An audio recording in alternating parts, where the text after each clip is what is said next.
track-focused performance car in VR. Hello there everybody and welcome to OpenFed Gaming. I am the OpenFed.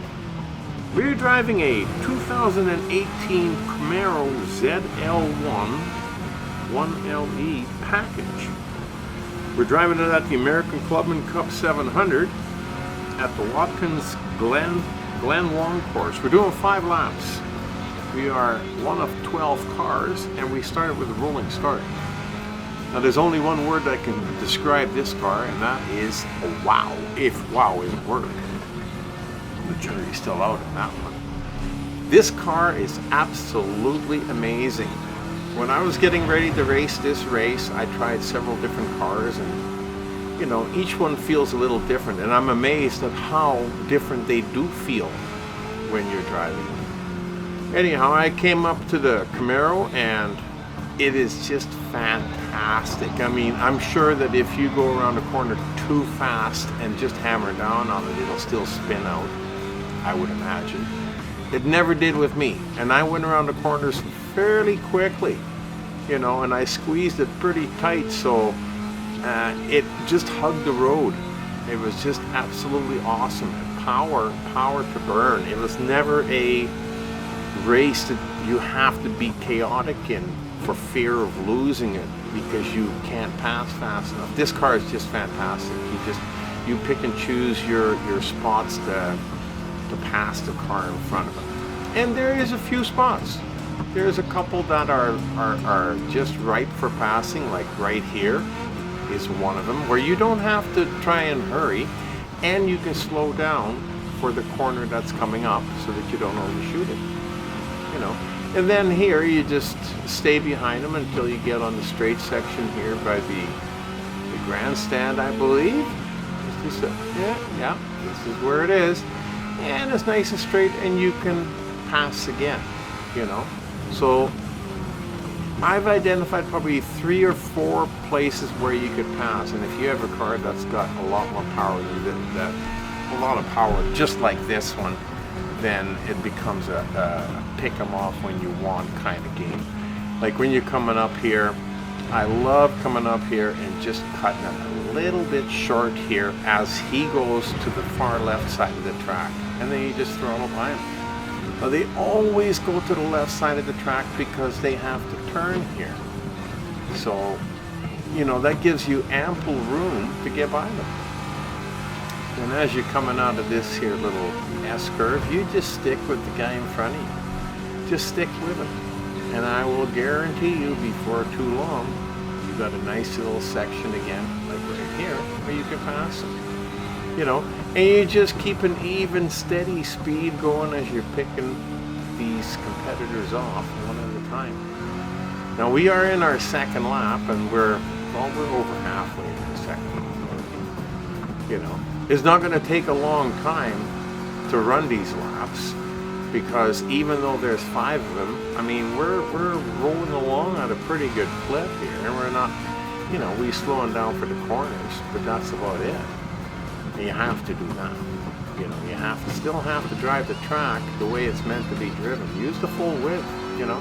Go to the far side. Don't pull it tight.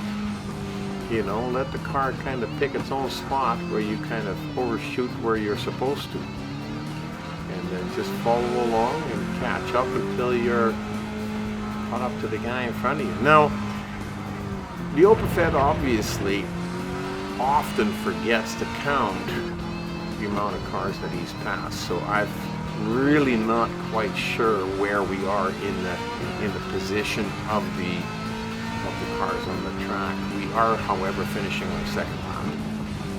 Now, I believe, I'm not sure, I believe that these 3 cars in front of us are the only ones left on the track, so that we are in 4th place. Now, if that's true, then we are in really good position, because we're going into our 3rd lap in 4th place. That's pretty good. You know, but then again, there was only 11 cars to pass, so there wasn't like there was a big track full of cars. Anyhow, we're catching up to these 2 guys in front of us here, and if they are indeed the lead cars, then we can now take our time and kind of like I like to do is use them as a pace car, you know? I have a real problem at times, and I'm working on it, but I have a real problem at times in knowing how hard to push the race if I'm leading. You know, because I drive my VR without a display on, you can't tell how far the nearest car is behind you. So how fast should you go? Should you really go fast? Or it gets to me and I'm not sure exactly what to do. So following a car, chasing somebody else, for me is easier than being the chased one. And that's just the way I like it. So if I can run it like that for, say, till the last lap, then you've got several different places where you can pass them in the last lap, and you can still win the race. Not still have it be a little bit more enjoyable for you if that's the way you like to drive. That's just the way I like to do it.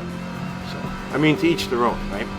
So anyhow, as we're coming around the corner here, we are quickly evaporating this third lap and heading into the fourth. Now, we followed these two guys for a full lap, and we might have been able to get by them, but like I said, I was kind of using them as a pace car. But now it's time to split them up and get by at least one of them, because you don't want to get caught in that last lap trying to pass two, because the one could block you out while the other one could get away on you a little bit. So you don't want to do that. So we'd like to split these two guys up, and we'd like to put ourselves in second position before the fourth lap.